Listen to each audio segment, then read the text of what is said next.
Hello বন্ধুরা, সবাইকে নমস্কার।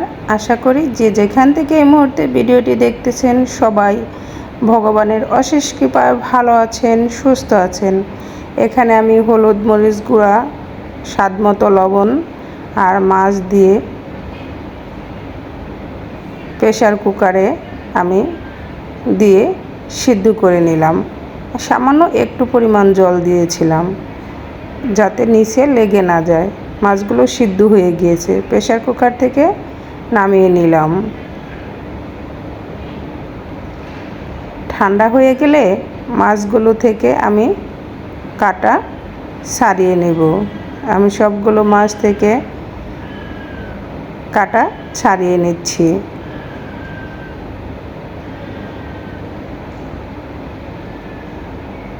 সাবধানে কাটা ছাড়াতে হবে যাতে হাতে ফুটে না যায়। কাটা ছাড়ানো হয়ে গেলে আমি হাতের সাহায্যে মাছগুলোকে চটকায়ে নেব। মাছগুলো প্রেসার কুকারে দিয়ে সিদ্ধ করে নেওয়াতে একদম সফট হয়ে গিয়েছে। আমি হাতের সাহায্যে মাছগুলোকে চটকায়ে নিচ্ছি। এবং এটা কী মাছ তোমরা যদি চিনে থাকো বলতে পারো, তা নাহলে আমি একটু পরে তোমাদের বলবো। আর শিলপাটায় গোলমরিচ বেটে নিচ্ছি। এখানে দিয়ে দিচ্ছি আমি চিলি ফ্লেক্স, হলুদ গুঁড়া, ধনিয়া গুঁড়া আর কর্নফ্লাওয়ার 2 টেবিল চামচ, আটা 2 টেবিল চামচ। সবগুলো উপকরণ দিয়ে আমি ভালো করে মেখে নিচ্ছি। এদিকে চুলায় প্যান বসিয়ে পরিমাণ মতো তেল দিয়ে ভালো করে গরম করে নিতে হবে। দেখতেই পাচ্ছ বন্ধুরা, তেলটা গরম হয়ে গিয়েছে। আমি এখন মেখে রাখা সবগুলো ফিশ এখানে দিয়ে ফ্রাই করে নেব। তোমরা দেখতেই থাকো আর সাথেই থাকো আমি এই ফিশ ফ্রাই দিয়ে কি রান্না করি। সবগুলো পকোড়া আকারে আমি ভেজে নিচ্ছি। আমি বাকিগুলো এভাবে দিয়ে উল্টিয়ে পাল্টিয়ে ভেজে নেব।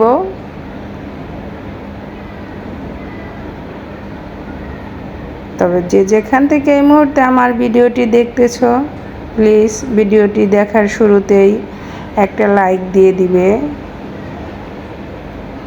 কারণ আমরা ভিডিওটি দেখতে দেখতে লাইক দিতে ভুলে যাই। তাই ভিডিওর শুরুতে আমরা একটা লাইক দিয়ে দেব। আমি যার ভিডিও দেখি শুরুতে ঢুকে একটা লাইক দিয়ে ভিডিও দেখা শুরু করি। আর আমার ভিডিওটা যদি ভালো লাগে প্লিজ চ্যানেলটা সাবস্ক্রাইব করে লাইক, শেয়ার, কমেন্টস করে পাশে থাকবে। আর যারা আমার বন্ধু হতে চাও প্লিজ তোমরা ভিডিওতে কেউ কমেন্টস করবে না। বন্ধু হলাম, সাবস্ক্রাইব করলাম, বারবার বলা সত্ত্বেও তোমরা ভিডিওতেই কমেন্টস করে যাচ্ছ। আমার কমিউনিটিতে একটা লেটার দিয়ে যাবে, আমিও তোমাদের 24 ঘন্টা পর তোমাদের পরিবারে চলে যাব। আর এখানে আমি আলু কেটে নিয়েছি ছোট ছোট পিস করে। আলুগুলো তেলে দিয়ে স্বাদমতো লবণ দিয়ে ভেজে নিচ্ছি।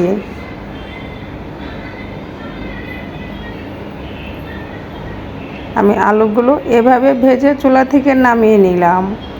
অবশিষ্ট তেলটা আমি আরেকটা প্যানে দিয়ে দিলাম।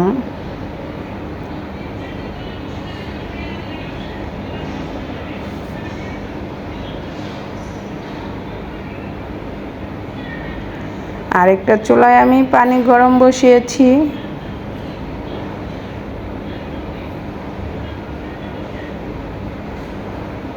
তেলটা গরম হয়ে আসলে আমি এখানে দিয়ে দিব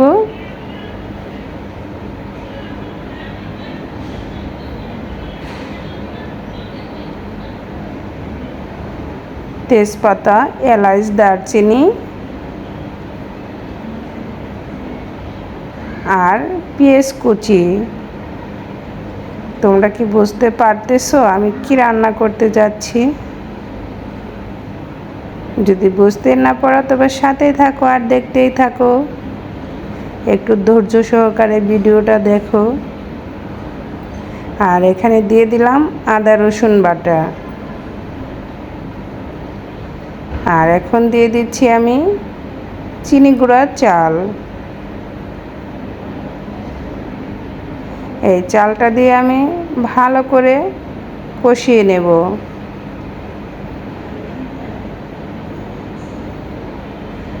এখন দিয়ে দিচ্ছি এখানে বাদাম পেস্ট, চীনা বাদাম। এখন চীনা বাদাম দিয়ে চালগুলো ভালো করে এভাবে ভেজে নেব।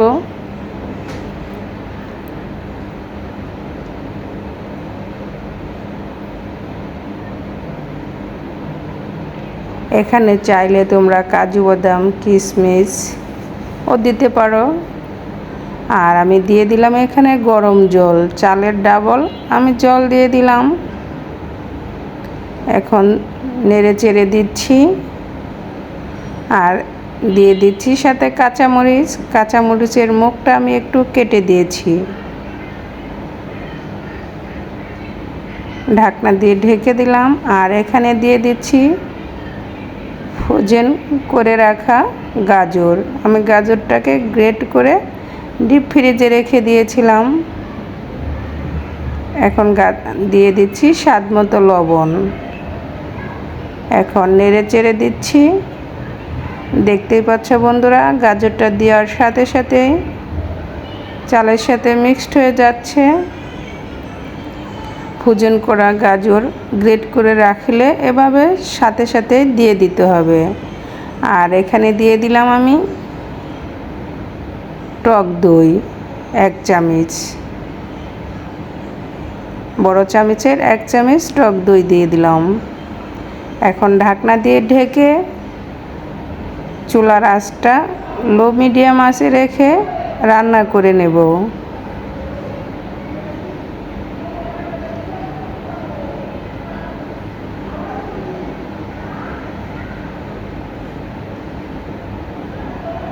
আমি এখন ঢাকনাটা খুলে আবার নেড়ে চেড়ে দিচ্ছি। যদি আমার এই রেসিপিটা তোমাদের ভালো লাগে একবার হলেও বাসায় ট্রাই করবে। এই রেসিপিটা খেতে খুবই সুস্বাদু। আমি খাওয়ার পরে ভিডিওটা ভয়েস দিয়েছি। খুবই সুস্বাদু হয়েছিল। আমার 2 মামনি খুবই মজা করে খেয়েছে।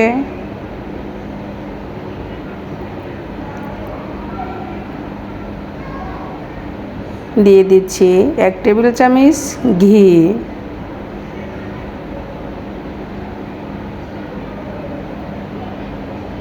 আমি 4-5 থেকে আবার নেড়ে চেড়ে ঘি দিয়ে মিশিয়ে আবার 1 থেকে 2 মিনিটের মতো ঢাকনা দিয়ে ঢেকে রান্না করে নেব।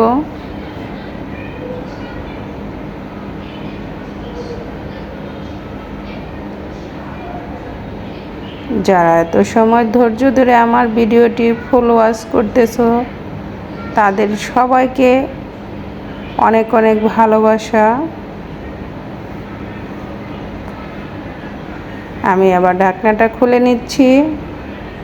জলটা শুকিয়ে গিয়েছে। এখন মাঝখানে ফাঁকা করে আমি দিয়ে দিব ফিশ পকোড়া, যেগুলো আমি ভেজে রেখেছি। আলু আর ফিশ দিয়ে পকোড়া বানানো সবগুলো এখন আমি দিয়ে দিচ্ছি।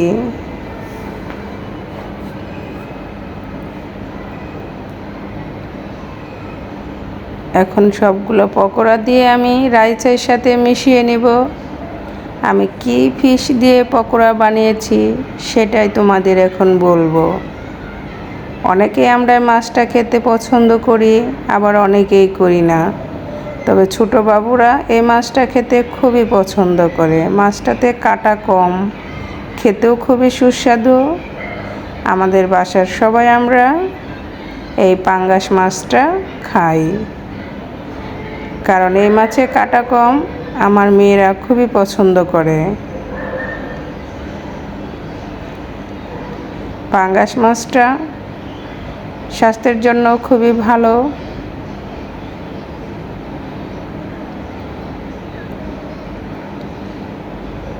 আমি এখন নেড়েচেড়ে পকোড়ার সাথে রাইসগুলো মিলিয়ে দিচ্ছি। যদি ভালো লাগে আমার মতো একবার হলেও ফিশ পকোড়া দিয়ে এই পোলাও রান্না করে দেখবে, এবং অন্য কোনো বড় মাছ দিয়েও করতে পারো। পাঙ্গাস মাছ দিয়ে করতে হবে এমন কোনো কথা নেই, রুই কাতল মাছ দিয়েও এই ফিশ পকোড়াটা করা যাবে। যারা পাঙ্গাস মাছ না খাও তারা রুই কাতল মাছ দিয়েও করতে পারো। এখন ঢাকনা দিয়ে আবার ঢেকে দিলাম। ঢাকনাটা খুলে নিয়েছি। আমার রান্নাটা হয়ে আসছে, দেখতেই পাচ্ছ বন্ধুরা কতটা সুন্দর হয়েছে, আর খেতেও খুবই সুস্বাদু হয়েছিল।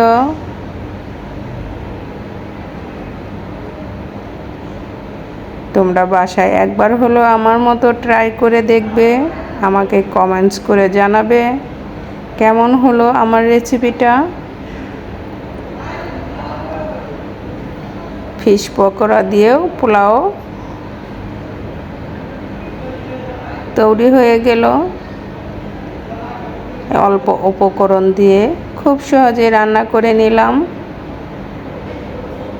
যদি ভালো লাগে তোমাদের তবে আমার মতো করে একবার হলেও ট্রাই করতে পারো।